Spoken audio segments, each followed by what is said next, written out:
Hello people, so welcome to my review of One Piece chapter 1054. Been a month, been a whole month, but we're back and there's a lot of news to cover, not just with this chapter which gave us a lot of information, but we celebrate the 25th year anniversary of One Piece 25 years ago. This series began thanks to Ichiro Oda, and now here we are 25 years later. And we're in the midst of probably the most hype year when it comes to like One Piece ever.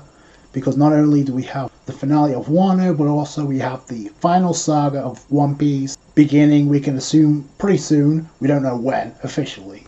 We've also got the One Piece film Red with huge connection to Uta and Shanks, so that's pretty big. Speaking of Oda, he was recently interviewed about the future of One Piece, and a lot of people are taking this out of context, so I'll dive into that by the end of this. But let's start off with what we got recently, and that is the One Piece Film Red second trailer. Officially it's the second trailer. I think it's the third trailer overall it's come out. We had a short clip, then we had the second trailer which is phenomenal, and this trailer was like A+, easy. Like the action shots that we got was phenomenal. We get key shots of the Straw Hats. We got Bartolomeo holding on to Luffy while tearing up, having a reunion, so that was pretty cool. We have Uta performing at the beginning, and two insert songs were played during this trailer. The first one was the one with The Wind Blows, and the other one was, I believe, New Genesis.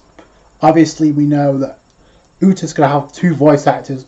Ado is going to be performing the vocals, so that was pretty cool to listen to. I'm pretty sure everyone's heard the songs on YouTube by now. Go check them out. They're pretty damn awesome, if I do say so myself. But also, to me, what's important is context when it comes to like the trailer. Overall, the back and forth, and I've paid real close attention to the back and forth of Luffy and Uta, and it looks like Uta doesn't have any negative feelings towards Luffy. It looks like her animosity stems towards what Shanks did, abandoning her. In her mind, we come to find out a few things. The Straw has a surprise to learn that Uta is the daughter of Shanks, and Luffy knows her. But we knew this because they knew each other from as kids, so that's not really of a shock. But it is kind of cool to see how the other Straw Hats will take this. Get each of the Straw Hats doing the thing. I mean, you know this is serious business when you see the shot of the Gorosei with Rob Lucci. You know it's serious business when we see Kizaru and Fujitora gearing up. Now, I don't know who they're going to be fighting. Maybe the Straw Hats. Maybe somebody that's after Uta. Because I get this distinct impression like they want to get Uta back because of maybe her abilities. But they're not the only ones after Uta, because it looks like Big Mom is after it because she sends her siblings, because we see Oven and Brule, I don't know.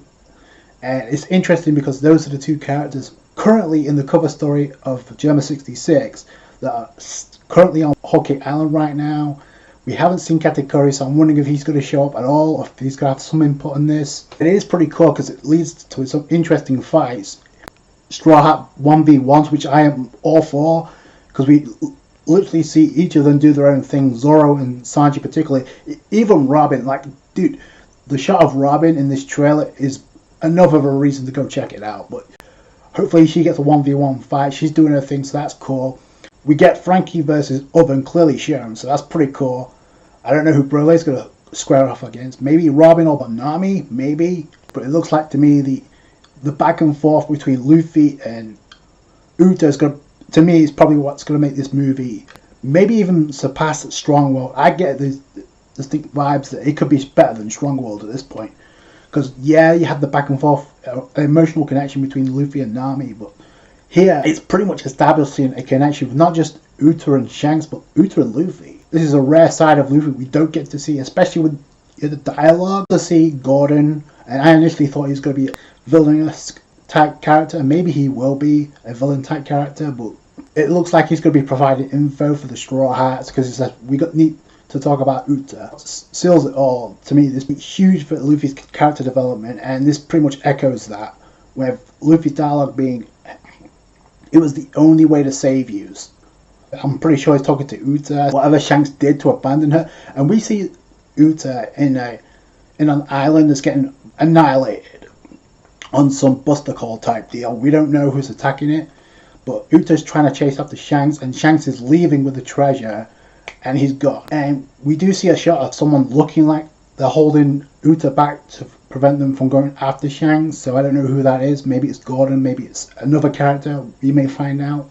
So there's a lot of intriguing things when it comes to Uta. It's like learning the secrets about Uta, why she is the way she is. There's definitely something up with it, because in one aspect you can see both her wings white and pink, but when she gets emotional they turn black, they turn dark.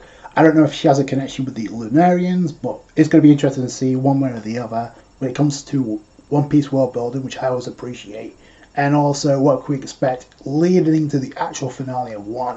I can't wait to see this. I don't know if we're going to get another trailer. I don't think it's really needed, but we'll have to wait and see. Moving on from that and getting into this chapter finally, and we got Luffy on the cover of Weekly Shonen Jump with Detective Conan with a collab, so that's pretty cool. Then we get the upgraded 4 Yonko. We got Buggy, Shanks, Blackbeard, and Luffy with a colour spread, so that's pretty cool. Ushering in a new era.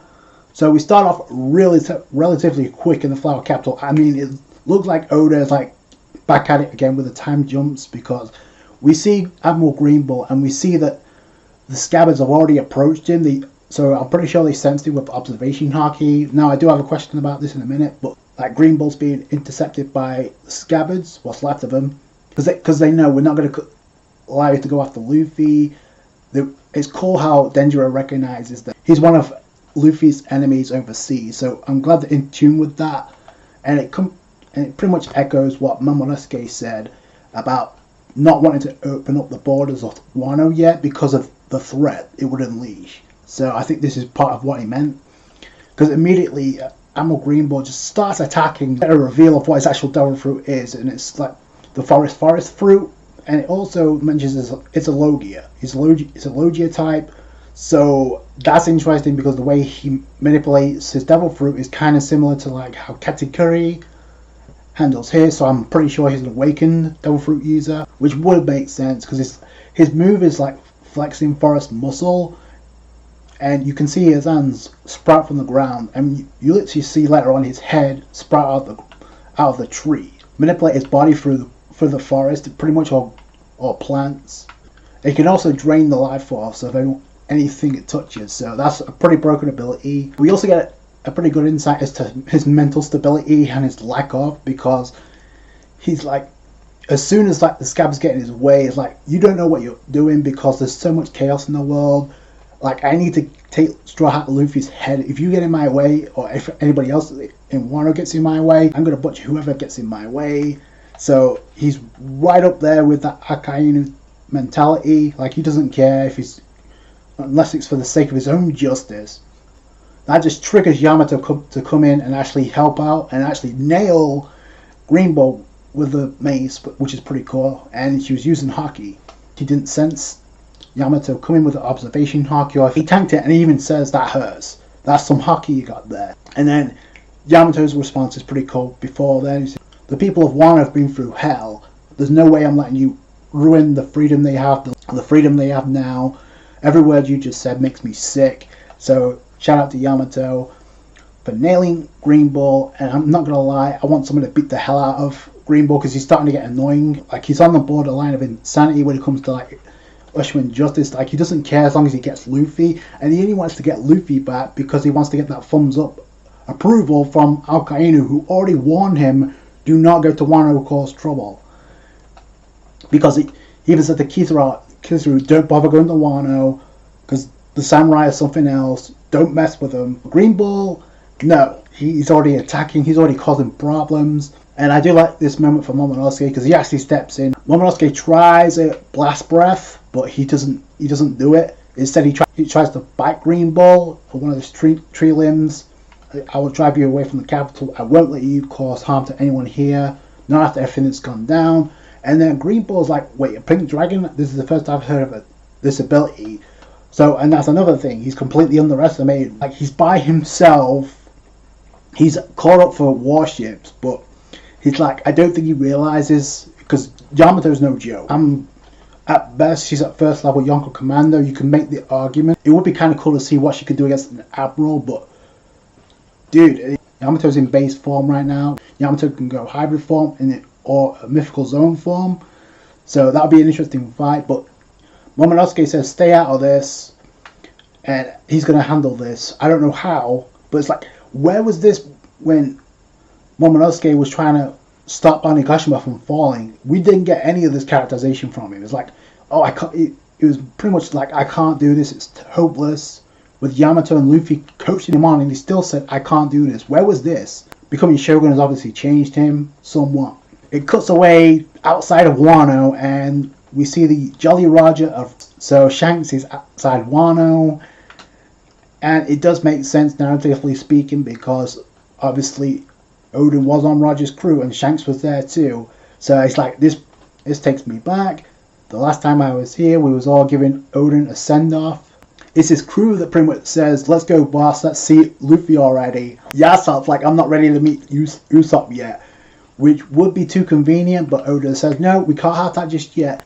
They mention Kid as well, since that brat tried to pick a fight with us. Kid's here too. What's really interesting is Kid in the previous chapter went to challenge Luffy because he's now officially an emperor, I guess, or unofficially, I don't know.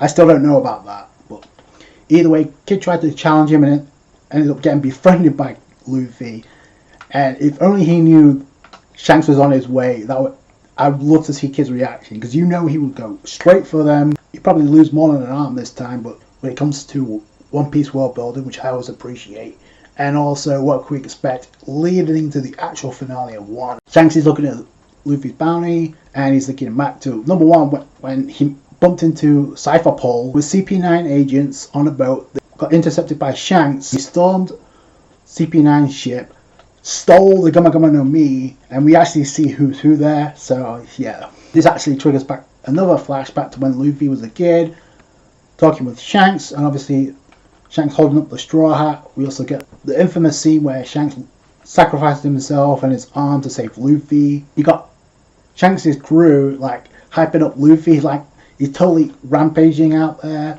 The reference what Bartolomeo was doing, they bring that up in this chapter. It's like, made the reference to Bartolomeo burning down Shanks' flag and replaced it with Luffy's. But I don't know if they believe that Bartolomeo is actually a member of the Straw Grand Fleet, or they just didn't care. But either way, but conveniently, Shanks says, I'm not planning to have a reunion with Luffy here yet, so obviously we're still gotta wait. And Shanks picks up the sake and is like, hey Beck, isn't it about time we go claim the One Piece? So Oda has made his promise, Shanks is making his move. I'm pretty sure Teach is going to do the same, depending on where we find out where he's at right now. We still don't know. Don't see it being a coincidence. It's taking place right around the movie with a lot of connections to Shanks when it comes to Uta. So, yeah. Then we go over to Navy HQ. Discussion has been talked about the Revolutionary Army, what they did. And the hype for Sabo is through the roof. First off, the Revolutionary Army commanders, the hype is through the roof considering the feat that they pulled off. Apparently they don't have any Marines to go after the Revolutionary Army. The one they're calling the Flame Emperor, Sabo, he's become the champion of the world pretty much.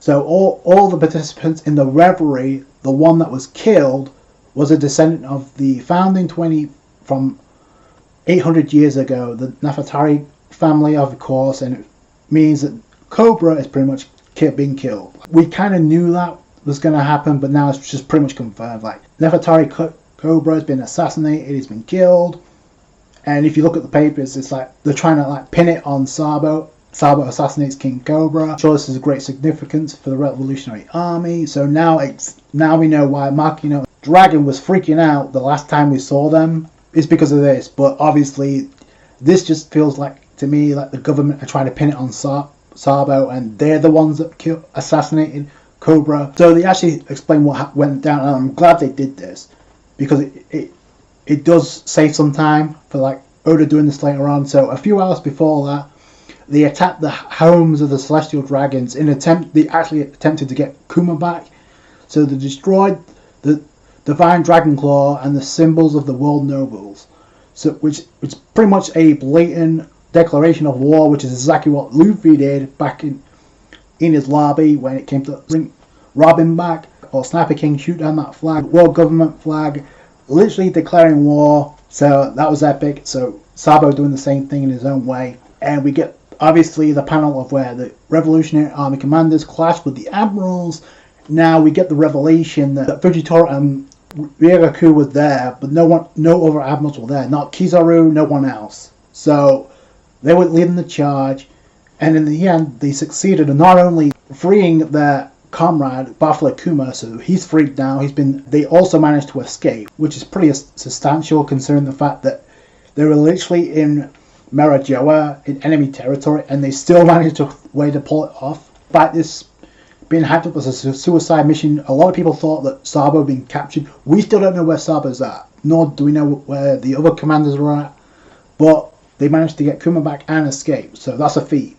There's kind of like a statement made, the admirals were restricted because they were fighting on the Holy Land, but our kind is like, don't give them excuses. Like, we saw Fujitora before Wano at 3, and he was bandaged up. It wasn't just a clean sweep like, oh, the admirals would have destroyed the Revolutionary Army commanders. Like, no, they were given trouble, and they still managed to escape with Kuma, which is kind of cool because this might actually confirm we'll get to see Vegapunk pretty soon. Maybe he'll repair Kuma when it comes to One Piece world building, which I always appreciate, and also what can we expect leading into the actual finale of Wano. That could please a lot of Kuma fans, because if he gets back in the game, because before he was the literal doormat for the Celestial Dragons pre-time skip. Like, not only did he like decimate the Straw Hats in an attempt to actually save the Straw Hats and get them to become even stronger, so he was pretty much one of those beastly Shishibukais out there until post-time skip, so that's pretty cool. We can see him back in the game, which would please a lot of Buffalo Kuma fans. Not only was King and Cobra assassinated, Vivi went missing. Now, they don't specify what happened, they just said she was gone. So either two things. Either Imu-sama managed to snatch her up before the Revolutionary Army got away, or the Revolutionary Army got away and took Vivi with them. It makes no sense. Why would Sabo assassinate King Cobra? Like, they're opposed against the Celestial Dragon, so it doesn't make sense. And we know King Cobra wanted nothing to do with the Gorosei, wanted to talk to him about something, so right away they were suspicious of King Cobra. So remember, we saw Morgan's News literally had a Cypherport agent infiltrate the big Morgan's News headquarters to like threaten him to like, hey, you better change the news report if you know what's good for you. So and I wondered what news report that was. We still don't know. It could have been this, but because this is pretty groundbreaking. And the thing is, Akainu like, I bet Alabaster's in chaos right now. Not even aware yet. They may not even be aware that something's happened to Vivi and King Cobra's been killed.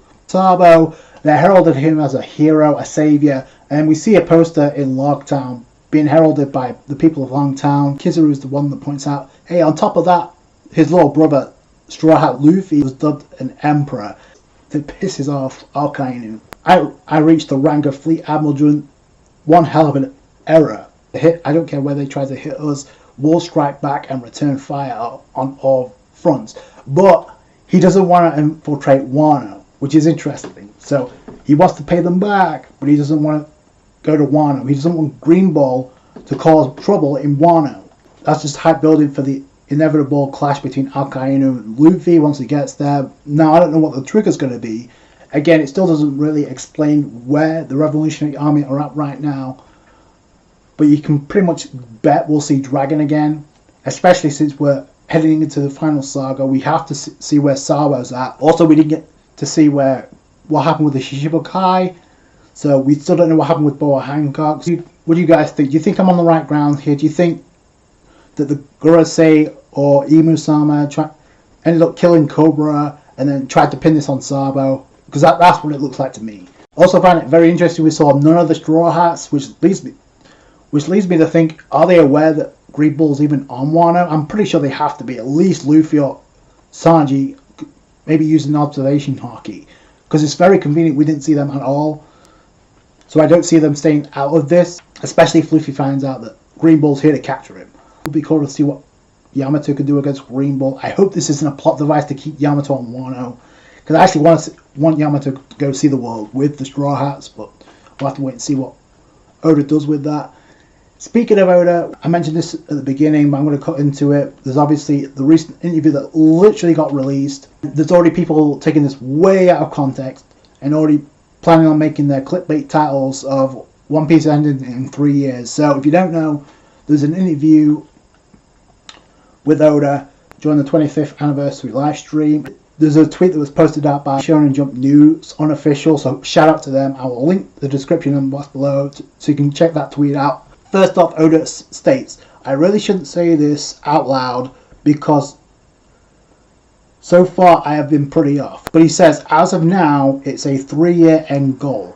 Then, and this is where people took this statement and ran with it, and they're already thinking that One Piece has 3 years left, which is not the case, because if you look, there's literally the last part of this interview, and Oda says, I'm not sure how many years it will take. I have been answered this question already, and already lost credibility. So he's saying he lost credibility, which is not his fault. But back in 2017, he says he wanted to enter Wano back in 2017. Obviously, he had to push it a year back and start Wano in 2018 because of how much Whole Cake Island, how long it took. And even when he ended Whole Cake Island, it was still rushed. I still think this. A lot of people do. He did start Wano in 2018. So the deadline that he wanted obviously didn't happen. So, and that's why he says he's lost credibility. And like I said, that's not his fault. He's got so much to juggle with, and it takes so much time. That's what he wants. It's not guaranteed to plan out that way. So that's pretty much what the statement is. So he also says, I don't think I should answer. So in the same interview where he says, I would like to end the 3-year end goal, but in the same interview he says, I lost all credibility, so I shouldn't say. So even he's not sure of how long's left. So in case things change, which I'm assuming that's why he didn't say anything else, and it takes a lot longer than he planned for. Shout out to Shonen Jump News unofficial for posting this, because they actually added the statement themselves. Read the whole interview properly and don't misinterpret things and take things out of context, because that's a lot what a lot of people did, and assuming One Piece only has 3 years left. No, Oda's not even sure himself. It could be 5 years, it could be 3 years. Nothing's been stated for sure. Nothing's been confirmed. Oda will end the series when he wants to end the series. We know he has an idea of how the series will end. We just have to wait to get there. I just want to end the review with that. So let me know what you guys think down below. What a way to come back to One Piece after a month. Like I said, a lot of things to cover, but all in all, definitely worth the wait. Can't wait to see what happens next. That's going to do it for you guys. Thanks so much for watching. Like the review if you did. A thumbs up, I appreciate that. Subscribe to One Piece. Catch you guys later. Thanks guys. Bye.